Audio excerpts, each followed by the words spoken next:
Win Today Hockey O'Clock. It's part 2 of a little mini-series here on Win Today Hockey O'Clock. Last week, we've already discussed some of the contenders and talked about the most important maybe storylines and buttons to push heading into the home stretch of the regular season. Now it's a little more desperation time. We'll talk about some of the teams of the current bottom 7, of the Win Today Ice Hockey League, but we'll also talk about teams in regards of how to maybe change their trajectory and become dark horses along the way of a long playoff run. I'm incredibly happy that he does this a second week in a row. Winningest coach in league history, championship winning head coach, brightest hockey mind, as I labeled you on last episode, Coach Rob Daum. Thankful that you're doing this again with me.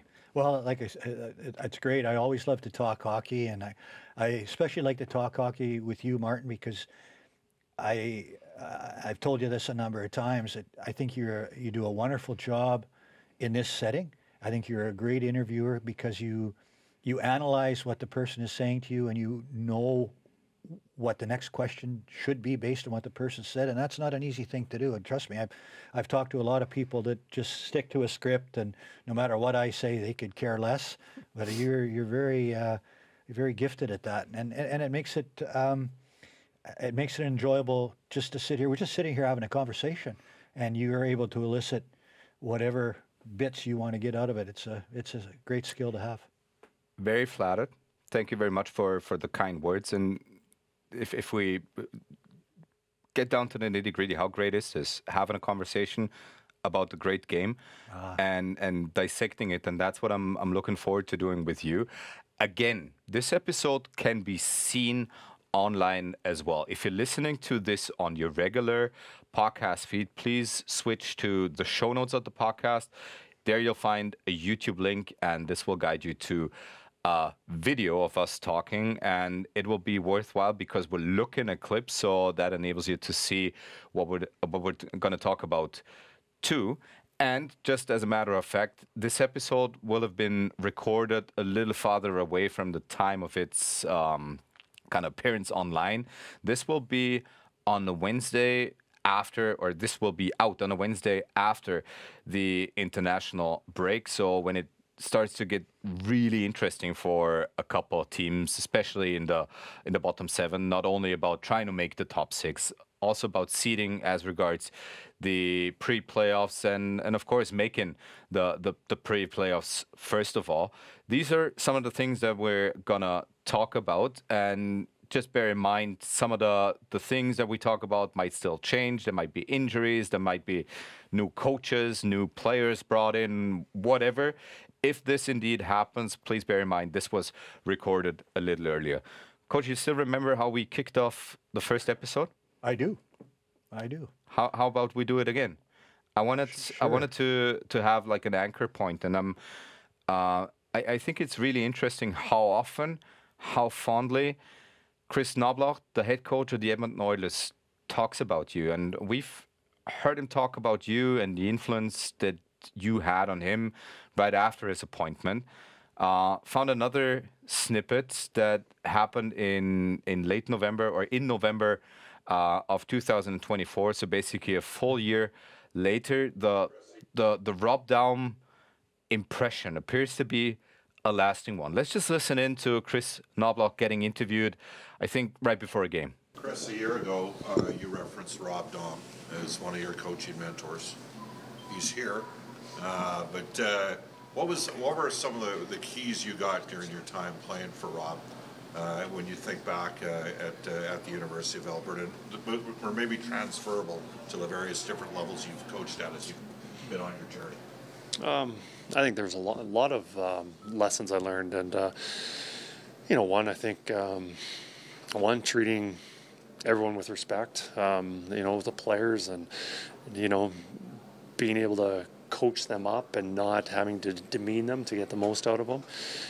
I think I treated everyone with that respect. One, being organized, whether that was prepared for the opposition for a game or the practice. He was very professional. Always, we knew he was prepared, so it ultimately carried over to all the players, knowing that they have a job to perform too. And then just, detail-oriented, just knowing exactly, what was important and getting that message across to the players and letting them play their game. So, that's just a handful of them, but I think I learned a lot. And, as you get older, when I was junior, you don't understand what a coach's role is as much. As you get older and you're in university and you're trying to, I guess, see, you're maturing, you're understanding everyone's role, whether that's within a hockey team or in a classroom, whatever it is. But, I also had much brighter eyes and was paying more attention. And, I had a lot of respect for Rob and understood what he was doing for our team. I mean, as mentioned, if he brings you up time and time again, there have to be lasting memories, things that you instilled. How often do you communicate or exchange messages? With Chris? I talk to him usually once a month normally, exchange messages, whatever the case may be. I really admire what he's done with the team there. I spent a lot of time in Edmonton. I went to school there, lived there. It's a hockey crazy environment, and he's done a tremendous job of reigniting the enthusiasm for the team with the work he's done. I mentioned it last year when he took over, how you can't deny the impact he had at that time, and it's carried over. And this is a tougher situation for him.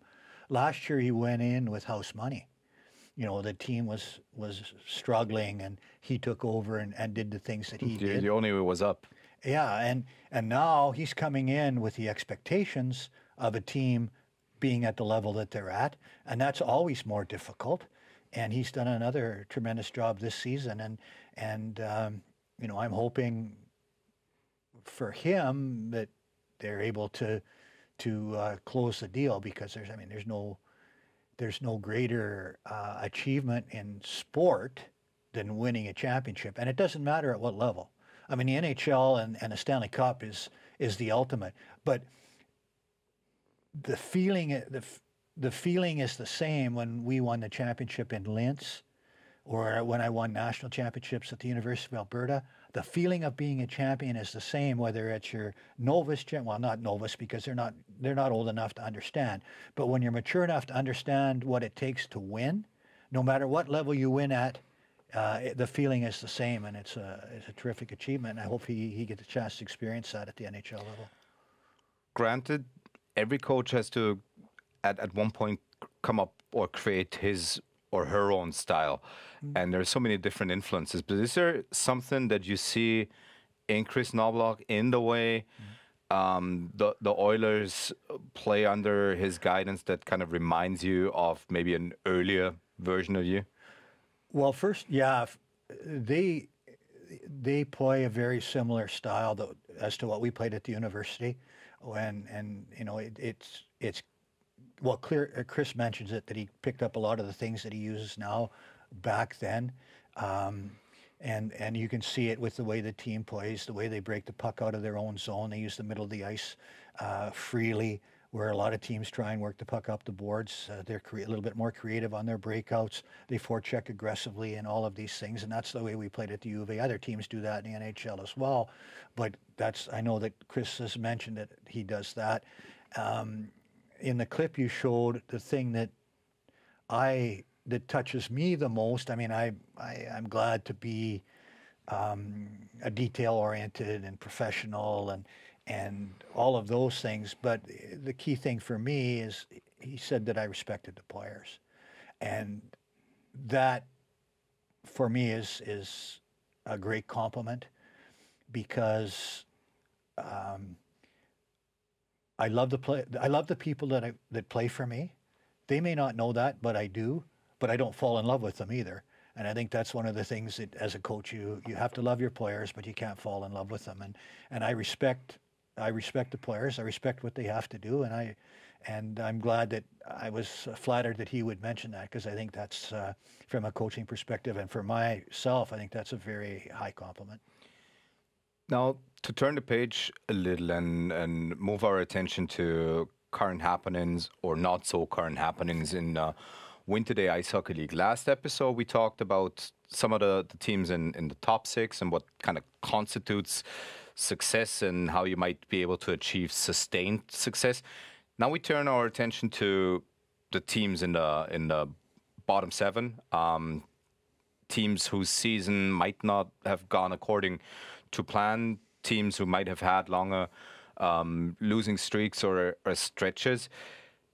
Last episode, you mentioned it's so important to set the foundation on day 1 at training camp and throughout training camp and throughout the season. But if things haven't gotten according or haven't gone according to plan, that's the correct phrasing. And you've been in that shoes or in those shoes before. You had to take over a team whose season hadn't been going well. What buttons would you be pushing at this time of the year? How would you try to create the sense of urgency? Well, I think any time there's a coaching change, there's a sense of urgency. I think the players recognize that this is a dramatic step. So right away you have their attention. I've done it 4 different times. I've gone into teams during a season. So immediately you've got their attention. So you don't have to worry about that. And that's the most important thing, is to have their attention. So you've got that right off the bat. And for me, it's a matter of analyzing the situation, determining how the team plays, what they're good at, what they need to work on, and then putting your structure in to help cure those problems, but not doing too much too soon, chipping away at the problems, a little bit here, a little bit there, a different voice, a different look, and then putting in a fundamental structure, and then working on that to turn the tide and get moving in the opposite direction. Because usually you're coming in with a team that's, in most cases, they've been on a losing skid, or it's just a situation where they can't handle the coach any longer. That doesn't happen as often, but it's usually a losing streak that does that. But I've seen where the team just can't, the coach has just run out of time from a personality standpoint. So it's getting back to fundamentals and making some dramatic changes, but you can't change things overnight, and you can't change all the things you want to change. So you change what you can as quickly as you can, and then work on it. But the interesting thing this season has brought upon us, and we've had years, and maybe that's still COVID related, budget cuts related. We haven't seen as many coaching changes as we were used to seeing in years past. At the time of this recording, we've only had 2 coaches released or fired. This might change, and one never knows with Pustetal, who's never had a coach from start to finish in their time in the Winter Day Ice Hockey League. And others might ponder a coaching change, not that I know of one, but just might happen. But as of this recording, only 2. And it suggests that a lot more coaches who maybe might have been let go in years past will finish the season. If you're in a situation that's relatable or similar to that, is there a way for you to mix, like just grabbing in your own bag of experience? Was there a way of mixing things up mid-season, pushing different buttons, setting or having new, for the lack of a better word, impulses? Yeah, I think as a coach you have to do that. You have to have that in your bag, and there's all sorts of different ways to change the momentum of a season. You know, and the biggest thing for me, is to be positive. You always want to try and stay positive. And my philosophy is the worse things are going, the more positive you try and stay. And when things are rolling well, you can be a little bit more nitpicky. You don't want to let things just go. So if you see something that's not quite right, you can jump on it right away and just get the attention of the team. You can, you change your lineup maybe a little bit. You don't change your style of game necessarily, but you what's the right way to put it? Maybe you give a couple days off. It's just to try and change the rhythm and the momentum to try and turn things around a little bit. But the biggest thing is, if you believe in what you're doing, then you just have to find ways you do the same things, but you do them differently in order to change the mindset of the players a little bit. And maybe there comes a time where you really have to kick them in the ass. That's always a bag of something you have in your back pocket if you want. But I'm not a believer in that. I'm not a believer in humiliating players or embarrassing players or I think no matter what the circumstances are, you should always respect the players and find a way to motivate them while still not being disrespectful. And I mean that at any length. I don't think you should ever disrespect your players or humiliate them or embarrass them or anything like that. And that's one key point to make, because once we started watching clips on this episode of Win Today Hockey O'Clock, we wanted to show positive highlights. We wanted to reinforce what a team's been doing well, maybe if only at times.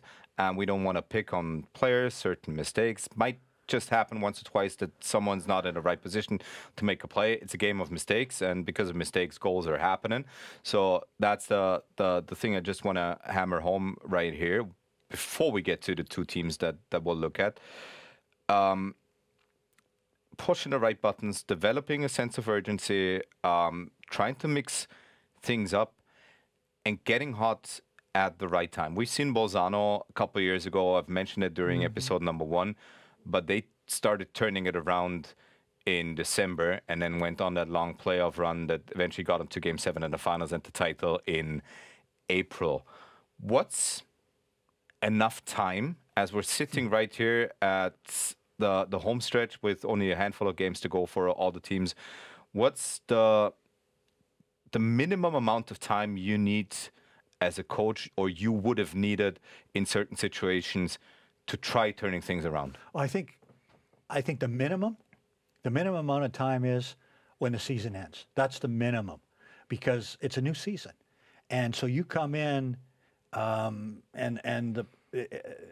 you're in the playoffs, anything can happen, and so that is the minimum amount of time. The most time, you'd have to have as much time as you can, because then you have a greater influence. I remember one time my first time I went into FILAC was during the middle round. Right. And I mean, Fireman Rob. Yeah, and I mean, how much time is that? That's less than minimum. But we managed to make the playoffs and qualify, and then played what I thought was a great series, and went out. So that's, I think, the playoffs is the minimum. The second minimum is the international break in Austria. The second international break in February is a great time to make a coaching change if you want to make one, because it gives you a week of practice, so you get to implement a lot of the things that you might want to without the stress of having games in between. So you can put things in place, then you can take it into the games. You've got 4 games maybe before, depending where you are. In most cases, you're going to probably play 7 to 10. So you've got a week, you've got 4 games to be into that structure, and then you can see what happens. And anybody can win a 2 to 3 series. You and I and a good goalie could win a 2 to 3 series. So, you've always Don't underestimate my incompetence. I probably couldn't. Well, so, so then you win, and you're in, and you've just won a series, and now all of a sudden you've got confidence. You're going into a team that's been sitting waiting, and it's really great if they have to pick you. If they decide they want to pick you, a little additional motivation. So, but the bottom line is, you have to have a good enough team. If your team isn't good enough, you're not going to pull a rabbit out of the hat. It's usually teams that underachieve through the regular season, and then they hit the playoffs and they decide it's a new season. If you're not good enough, it doesn't matter. You're not going to, I mean, you're not going to win a championship if you're not good enough. But if you've underachieved all year, you've got the talent and you've got the people available to you, then you can make things happen when the playoffs start. And even if it might not seem that way, there is a lot of talent. There are a lot of talented players on teams that are making up the current bottom 7. And we are about to find out if teams have done their homework, maybe with some reinforcements on their way as they start their last handful of games today.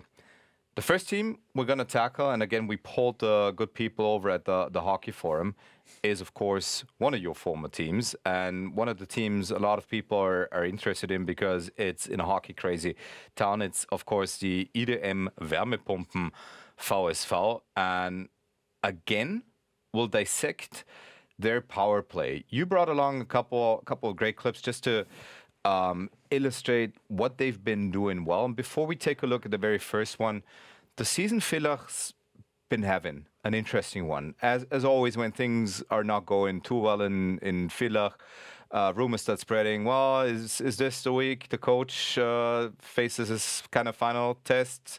Then they turned it around. They went on a hot streak. Then again, a series of games where they didn't play up to their potential. Of course, injuries played a role. Now they have 3 goaltenders that they're paying good money to. So they already used the reinforcements card as well. It's been a tumultuous season from the outside looking in. How have you followed your former team? Well, I've followed them closely. I think there's a couple of things that you touched on in when you talk about their team. If you look at statistics, they're a high wire act. They're third in the league as we're speaking here in goals for. Their power play is really good. Is really good, and we'll talk a little bit more about that, and I'll mention some things as to why. They have the most productive line in the league with Hughes, Hancock, and Rebernig, and they're so offensively, they're a very, very good team. But there's a but. But their penalty killing is 11th. That's not good enough.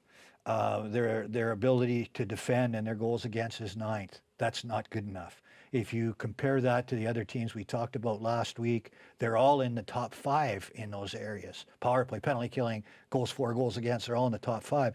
Villach offensively is in the top in those areas, but they're not defensively. And so because of that, they play a high risk game. They don't defend. They're always thinking offense, even when they're defending, and so there's holes in their defending in all areas of the ice, and the opponents get lots of odd man rushes. They get all sorts of, in the defensive zone they create opportunities. So their defending is the thing that really puts them in the position that they're in. Let's just assume Villach punches their way to the top 6 or ends up as it might seem right now in the pre-playoffs. Anyhow, they get to a postseason round, and you label them a high wire act. And usually in postseasons, teams really start to clamp down on the offensive playmakers. You just know that there's less space, less time. How should a Villach plan B look like? Well, I mean, hopefully heading into the playoffs, they're defending at a higher level. They have to defend at a higher level. Otherwise, it's really, really difficult to outscore good defensive teams night after night after night in order to win a playoff series. It's difficult. So they have to be able to win the 2-1, 3-2 games. We talked about it last week about there being fewer power play opportunities, so that makes it even more difficult when you rely on your power play to provide offense. So if their defending isn't at a higher level heading into the playoffs, it makes it tough for them, because you're playing the same team every night during the regular season. You get your games that are maybe you get your 6 or 7 a little bit easier. Well, you rarely get 6 or 7, but you get your 4 or 5 a little bit easier.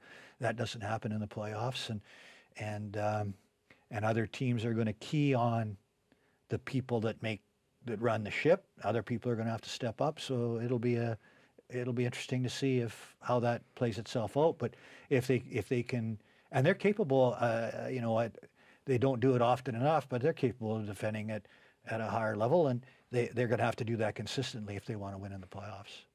I promise we'll get to the first clip in a bit, but the one question I was just asking myself, because last time around we marveled at the excellence of play of the league's all-time leading goal scorer, Brian Lebler, and in Villach, another one is still doing it year after year after year, John Hughes. Well, I mean, he's been unbelievable. I think it may be the best he's ever played, and that's saying something, because I remember when he was playing with Derek Ryan years ago, and they were 100-point players. 100-point players, but John is John. He's been a magician. He's a magician with the puck. He's the go-to guy with as far as their offense is concerned. He makes the power play go. He's just had a tremendous year. You alluded to it earlier about things being a little bit tougher on those type of players in the playoffs, and that's going to be the challenge for John is to maintain it come playoff time. But as far as how he's played up until now, he's been absolutely brilliant, and he loves to play. Nobody loves to play hockey more than John Hughes does. He loves to play, and you can see it with the way he plays, with the enthusiasm. And I mean, he's not a big physical player, but he's a competitive player. Like he wants to get the puck, and he wants to have it. And when he has it, he's the most dangerous player in the league right now.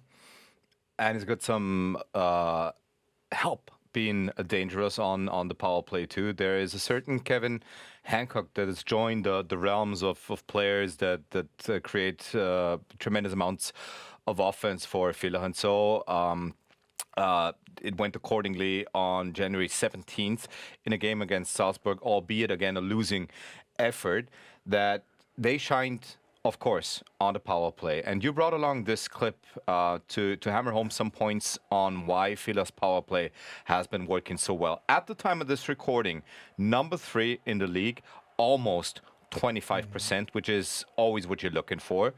What happened right here? Well, the things we talked about last week, as far as the power play is concerned, getting pucks to the middle, having traffic in front, looking for seam passes, getting pucks to the net, all of those things, and you can see it here. Now, Salzburg pushes down, and when you push down, you go back up, and you've got traffic in front. Pearson's in front in this situation. Reberding is often there, loose puck. Goalie can't play it. Hancock slips in the back door and goes. The one thing with Villach's power play, which I think makes it more difficult to defend than some of the other ones, is the presence of Hughes. He moves all over the place. Like you see it here, he's on his strong side. Often he's down low off the post. And when you make that play, you bring it up high, you draw them out, you move it to Hughes down low. Then he's got the person sliding back door, which he can pass to, or the guy that's net front pops out. If the guy net front pops out, defenseman goes with him, Hughes hits the guy back door. And incredibly hard to defend. Well, yeah, it's really hard to defend because there's so many options for him. If he has the time, if you give him the time, then he's going to make you pay. And he's been doing a really great job of that on the power play and 5-on-5. Now, he was part of this play. He'll be part of the next clip. But before we show you that, I just want to talk about Maximilian Rebernig, who's enjoying a breakout year, and you had him under your tutelage as well, and maybe things didn't click as they're clicking now last year with other things happening. But did you see this coming? Yes, I did, and I know that sounds Well, in hindsight, everybody's smarter. Yeah, that's right. But I remember, when was it? Last year when we were discussing, I think it was in October sometime. So before you let it go? Yeah. We were discussing whether we should sign Rebernig or not. And my recommendation was that we do anything possible to sign Max, because I felt he was going to be one of the top 3 forwards in his age group in our league as an Austrian player. He has a terrific release. He has a big body. He had learned to train the previous summer and had become a good pro. And so, I mean, am I surprised he has 20 goals?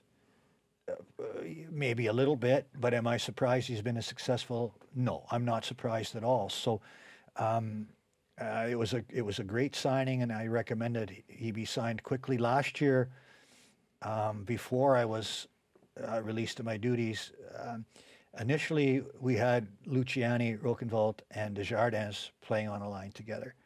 And then Andrew got hurt, Desjardins got hurt, and Max went into that spot and played well. And I brought, Andrew was coming off the injury, and I brought Max in and sat down with him and said, listen, when Andrew comes back, you're staying where you are. You've done a great job here. But that's a classic next man up mentality. And if you get the top 6 opportunity, well, he played well there. Got to take it by the horns. And he took advantage of it. And I wanted to give him the confidence in knowing that he was going to stay there and not have to worry because Andrew was coming back. And here's the thing. Here's one of the things with coaching. I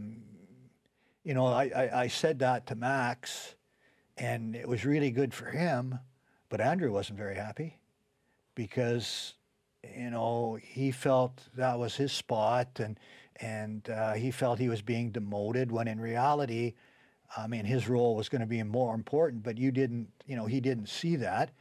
I mean, he ended up having a good year and fighting his way through it. But when you make those type of decisions, there's the yin and the yang. I mean, it was a big yin for Max, but the yang wasn't so positive for Andrew. And that's the things you have to do as a coach. Those are decisions you have to make. I felt it was important for Max, being the age that he was and being the type of player that he was, that he be given the chance to grow in that position. And so that's what I said to him, and then had to deal with the fallout after. And Phil, reaping the crops, and boy, did he grow into that role. And it maybe shows as well on the next clip that you brought along. It's another power play goal from the same game, again losing effort against Salzburg, but Rebernig takes it to the house. What happens here? Well, initially it's a good break-in. We beat the team beats the first forechecker, which is what I believe you have to do on the power play. And now Salzburg is out of position off the rush. Rebernig finds a hole, and he really shoots the puck well. Like, he's got as good a release as anybody in the league. I mean, this is at the Tolvanen, beating him fair and square. Yeah, I mean, hundreds or dozens of forwards in this league know how difficult this is. See, there it is right there, beating the first forechecker, a quick up with the goalie. First guy's gone. We don't come all the way back. They don't come all the way back and set up. They just move past the first second guy. Freudian slip. If you want to reconnect to the organization, we can make things happen here. Win today. And now we get it. The team gets in deep. Good puck possession, and Rebernig finds on a good play to get it to him too. That's not a structured play. That's a play entering the zone with control and then making a hockey play, and that's a smart play there. And he finishes. There was a line change, and he stayed out, got the goal. And it's just scoring off the rush. This is kind of a goal off the rush, even though it turns into a setup. But then again, it just shows the creativity or the improvisational skills to be able to hammer this one home. And of course, it helps to have players like John Hughes who know what to do in situations that may go out of structure. You had another clip along from a January 10th game, a game that Phila would like to forget because it was a losing effort against Linz, and those two teams are probably two out of three that will be vying for that sixth seed, and I think they have one game left against each other at the time of the recording. But what does this goal from Kevin Hancock say about the Villa power play? Well, you can see Hughes is down low initially, and here we're in the middle again, and down to Hughes. Inside the dots. Seam pass, one-timer, and traffic in front. I mean, that's and a look off, guys down low, traffic in front. It's a perfectly executed play. What we've been seeing for many years now in the National Hockey League, and what slowly but steadily creeps into the Winter Day Ice Hockey League too, is just using a one-timer. There's so many. How mad does it drive you as a head coach seeing people out there on the power play being in good spots, having good opportunities to hammer home a shot, to use a one-timer, and then starting to get neat with it? And drives you crazy as a coach. I mean, the whole idea is to get when you can make a seam pass, it gets the other team adjusting, and when you make a one-timer, they have no chance to readjust. But as soon as you patty cake and play catch with the puck with yourself, that gives the goalie the chance to adjust and the defender. So it drives you crazy as a coach. And I mean, some guys can't one-time the puck. So, I mean, you give them a little bit of leeway. But if you've got a guy there for the one-time purpose and he passes up that opportunity, it's just not smart hockey.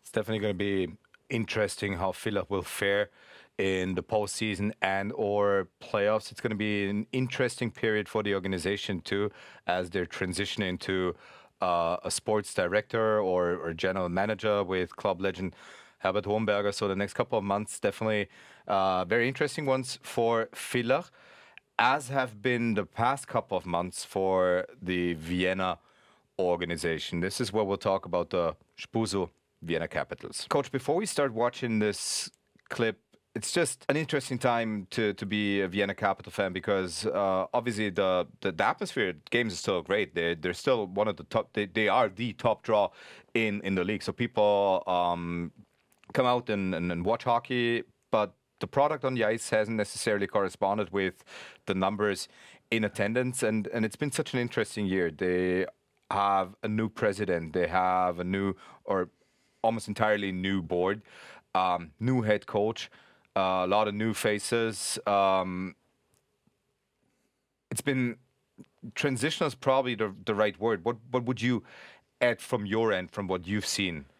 Well, I mean, if you just look at the numbers without analyzing too deeply, Vienna just hasn't been good enough. There's no, I mean, the only thing, and I hate to be negative, but the only thing that I find positive with Vienna is at the time that we're talking now, they have the 6th best road record in the league, which is pretty good. Nothing wrong with being 6th. I mean, there's Villach is 8th, and Klagenfurt and Linz are better, but there's nothing wrong with being 6th. But at home, they're 10th best record in the league. Their power play is 11th. Their penalty killing is 8th. Their goals against is 8th. Their goals for is 10th. They are right where they're supposed to be according to the numbers. Yeah, according to the numbers, exactly. So it's hard to be. They have 2 players when we're with double-digit in goals, or other teams we're talking about, which at this time of the year is not good. Where we've had other teams with 5 or 6 or 7 or 8. So they're just not. They're not good enough. I mean, they compete on a nightly basis. I mean, you have to give them that. They give themselves a chance to win because of their compete level. But when it gets right down to it, it's difficult for them to win games because they don't do anything well enough to make a difference. Like, they don't score enough. They can't score themselves to wins. They can't prevent to win. Their defense is everybody. I mean, their goaltending started really well. Then Parks got hurt. They had a good start, and their goaltending's been average since then. Not awful, but average. And their goals against, like I say, is 8th. That's not good enough. And there's nothing there that that is reason for optimism at this point in time?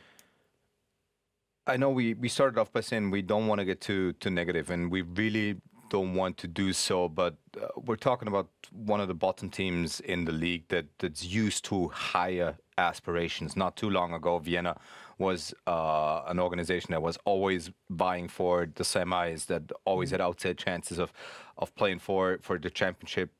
And they're probably the first organization to admit themselves we're not there yet, but they've built an infrastructure from an economic standpoint around the club that's really good. Like each and every week, I'm getting new emails as regards to what company is now sponsoring them. So they're doing a tremendous job off the ice. So hats off to all the people make this happen. Again, the on-ice product doesn't necessarily correspond with that yet. And I'd love to pick your brain on one thing that happened a couple of weeks ago. One of the sponsors of the club asked them or made them, whatever or however that went, to attend a construction site early morning. So they played a bad game. Obviously, didn't show enough effort, and he wanted to make the players feel or see how it feels to earn a hard-earned wage and paying not inexpensive hockey tickets with that wage. So just to make him see how real work looks and feels. As someone, and you might defer, and it's perfectly all right if you do so, but I'd just love to get your opinion on if this was spot on, took it too far, was completely unnecessary. What's your take? Well, I'm not there, so I don't know what the We don't know the full story. Yeah, what the attitude was in the dressing room, and I mean, it's a way to get. Have they been better since? Not really. I mean, were they not working? Did they have? Has there been a 2-week level of? I mean, anybody can have a bad game or a bad day. They can go out and not perform particularly well. Was that something that was extended? I mean, I don't know. Was there 3 or 4 games in a row where they didn't put in the effort, put in the work? So these are things that I would need to know before I would. That for me, that's a desperate last-ditch measure, and that was basically pulled mid-season. Yeah, and for me, if you have to resort to that, you've got the wrong people in your dressing room. And because that would have been my assumption. You're dealing with professionals. They're playing pro hockey. If they're not professional, there are probably other ways to deal with people that are not as professional as you'd like them to be. Yeah, so that's just my thought on that. I remember when we were in the playoffs with Klagenfurt, and Petri was coaching in Klagenfurt, and they had trouble winning at home. So he brought the guys in, put them on the bus, drove around the lake, and then brought them back home. So it felt like a road game. And he once entered the locker room with a chainsaw. So yeah, there's that. And I'm thinking, I mean, these are professional athletes, really. That's just me. I mean, and of course they won the game, and then they won the game because they'd gone on the bus and driven around the lake. Yeah, it's funny how narratives can be started. Like, please. To me, that's disrespectful. And I'm not trying to be critical of Matikainen, because that's not my purpose, and I'm not trying to be critical of the people in Vienna. But I think that's disrespectful. I think there are. I'm sure everybody was excited about now we're getting tough. Now we're showing them who's boss. Now, I mean, I just don't. That's just not something I would pull out of my bag of tricks. I'd try other things long before I would resort to that. I know other people have done that in the past, and I'm not sure if you gain the respect of the. I mean, if players want to play if they feel respected and they're treated like professionals, and that's my feeling. That's how they want to be treated, and I think they deserve to be treated that way. And when that doesn't happen, I mean, like I say, it's shock treatment, but I'm not sure it's the best thing long term or even short term. As a matter of fact, I mean, they have to do it because they're told to do it, but does it change everything? I don't believe it does. I guess we'll label that under the whatever works category. We've crunched some of the numbers, and as it seems right now, it will be Vienna's job to stave off the surging Pioneers and really claw onto this pre-playoff spot. And Vienna's power play, when it's been working, but not often enough. They're just sitting at a mediocre 15.3 power play rate. It's the bottom fourth of the league. But again, we try to reinforce positive things here, and we brought along a goal that happened in a game on December 12th against HC Pustertal. It was scored by Zane Franklin, one of the bright lights, or one of the beacons on the Vienna team. And this might be a blueprint for everything that happens after mid-February. What can you take away from this right here to get their special teams going? Well, first of all, before we get into the clip, Vienna is going to make the top 10. They're going to make the top 10. And so can they win a 2 out of 3 series against whoever they play? Absolutely. They can. So despite the season they might have had or they might be having, they can still win a 2 out of 3. You saw it last year. You know, it can happen. It doesn't take much to win 2 out of 3. And so they're very capable of doing that. So, and then, we have a different conversation. As far as the power play goes, and we'll roll that clip. Yeah, it's the same structure as the other power plays we've been talking about. It's just that they haven't scored a lot of power play goals, and if you look at the number of their offensive players, they don't have a lot of guys that are putting up numbers. So it's not a structural thing. It's just more a circumstantial, a personnel thing more so than structure. And I think this is Franklin scoring here. He's had he's been a real solid performer for them. They've got 3 or 4 or 5 guys that have been solid, and they just haven't had enough of that. Would it be too outrageous to just start thinking away that as Vienna, with not as much depth as proven scorers go, to just not have a second power play unit and play the first one as long as possible? No, I don't think you can do that. I think that's part of the problem, is that their depth in offense is so limited that they don't have a second. And they lost Dominic Heinrich he's been hurt, which takes away a lot. But they've got a defenseman that's Donahue. Yeah, and Ruskov's done fine on the back end. So, but they miss Heinrich. And when you take one guy out, you don't have the second unit. And the second unit is something that you need if you want to have a high percentage on your power play. If you look at Filak, their second unit has been really effective for them when they've gotten the opportunity. So I think that's a big part. And the same thing with Klagenfurt. They moved guys in and out on the power play due to injuries and whatever else, and they've still been able to maintain a high power play rating. So you have to have that depth. So, they'll get the lion's share of power play, but to have only one unit is not feasible. Okay, I'm just trying to come up with plans, but there are so many smart people inside the Vienna Capitals organization. We're just observers and not the ones you'd call for advice, I guess. One addition to the Vienna Capitals, and I talked to someone within the organization during summertime. He said he'll be vital for us. Is Jeremy Gregoire. He was there before.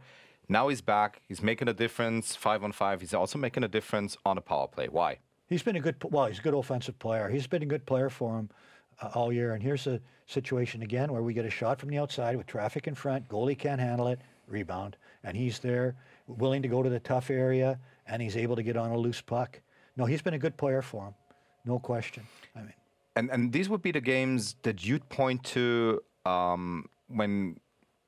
when it's all about winning 2 out of 3 games against quote-unquote better teams because they just, that was a December 22nd game, and we'll jump to the next clip in a bit, but they just beat the, at that time, leading Bolzano, which is no easy thing to do. Exactly. So, I mean, they can win a 2 out of 3, and when you win a 2 out of 3, and we talked about it, somebody has to pick you, probably, and there's a little bit more motivation, but you have to be a good enough team to take advantage of that next step, and that would be the question you'd have to ask. And I guess we'll maybe get we'll see. We'll see how they do. You brought along 2 more clips that kind of illustrate what Vienna's doing on the power play, and one of them is, or it comes from the January 17th game against Innsbruck, and it comes at the hands of one of the scorers that they brought in. And would he have been there from the get-go? He probably would be a double-digit scorer by now too. He might be by the time this episode here comes out. Joe Cramarossa on the power play. Okay, what do you see here? Can we take that back to the beginning? Sure. Okay. Now, right here, we've got the setup. Now, if you look at Innsbruck, this is a well-prepared power play for Vienna. Innsbruck kills in a diamond, which means the low post is open. Now, here we've got our setup, which is what we talked about. You can see the guy sliding from the front of the net down to the corner if you let it roll. And you can see how Innsbruck is set up. There's the pass. And now, because the guy is up and they're in a diamond, the back door is wide open. And it's a great read here. And curtains and slow music for the Innsbruck penalty kill. It was perfectly executed by Vienna. Well, it's been curtains and slow music for the Innsbruck season, unfortunately, as they've already started to see the players go elsewhere. And the goal by Joe Cramarossa was the goal that made it 6-0. There was another power play goal that made it 8-1, I think, in an 8-2 affair at the hands of Seamus Donahue. Yeah, it's really tough to find Vienna power play goals because they don't score very many. But again, same setup, traffic in front, shot through, gets through, and goalie can't see it, ends up in the net. But again, they take advantage. Against the diamond, it's a little more difficult to walk to the middle, so you let the puck do the work a little bit more on the outside, which they do here. In the last goal, you saw the guy come off the post and hit the back door. This one, they just get it up top, and we get the shot. And there's no guys all alone in front. That'd be the analysis of a power play that has a lot of room to grow, as do the Vienna Capitals. And they've got a couple of interesting games still on the horizon, especially one that looms large after the end of the international break. I think it's February 15th, and it will be against the Pioneers in their house. And if the Pioneers still play catch-up by then, this might be what it comes all down to. How important or dangerous is it to circle certain games on the schedule and calendar? Is it indeed a game-by-game approach, or do you already try to instill in your players, hey, February 15th, this is where we need to bring our A-plus game? Well, 2 things. First of all, it wasn't so long ago when there was a similar game to this, when Vorarlberg came into Vienna. It was a must-win game for Vienna. Well, it was a must-win game for Vorarlberg, and Vorarlberg wins 4-2. So that tells you something about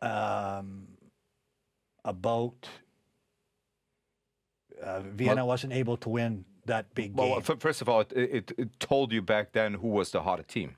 Yeah, well, and it just so Vienna wasn't able to take advantage of home ice against a real crucial game. They weren't able to take advantage of it. I think that's been sort of how their season has evolved through the course of the year.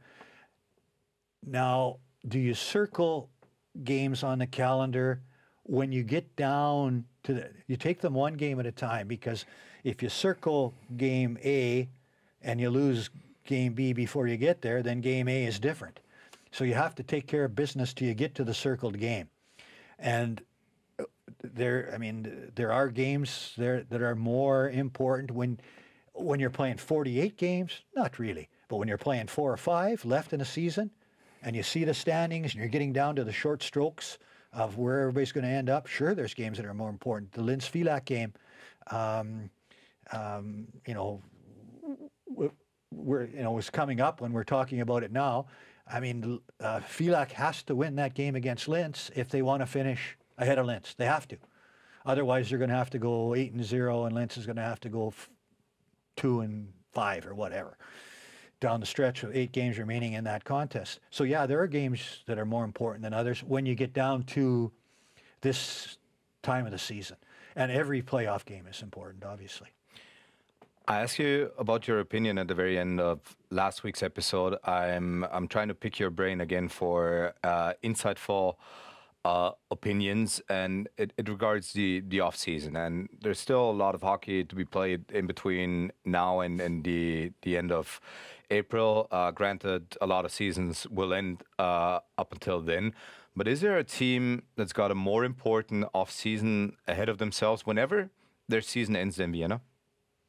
Well, I think they have a huge off season for sure. They do. Yeah, they have a big season. You mentioned when we started this conversation that they have a plan, and this is the first step in the plan, and you have to appreciate that from the outside. You have to give them the opportunity to execute their plan. But in order for people to stay patient, and it happens in every league all over the world, you want to see growth. You have to see some type of growth.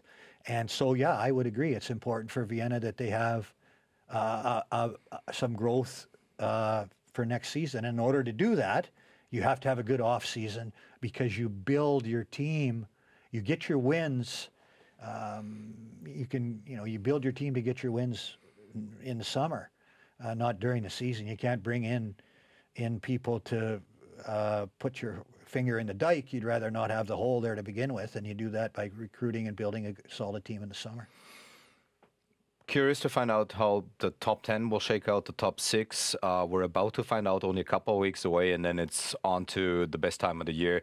Of course, the playoffs in the winter today. Ice Hockey League. And Coach, please don't start a podcast. You're so good at this. You might take my job, but I hope to have you again here in the Win Today studio or in some other places. This has been great. Really enjoyable. Learned tons of stuff, and hopefully viewers and listeners out there can put that to use as well. So thankful that you took such an extensive amount of time to talk hockey with me. Thank you. I will talk hockey anytime. Thank you. And I'll get back to you on that. Thank you so much.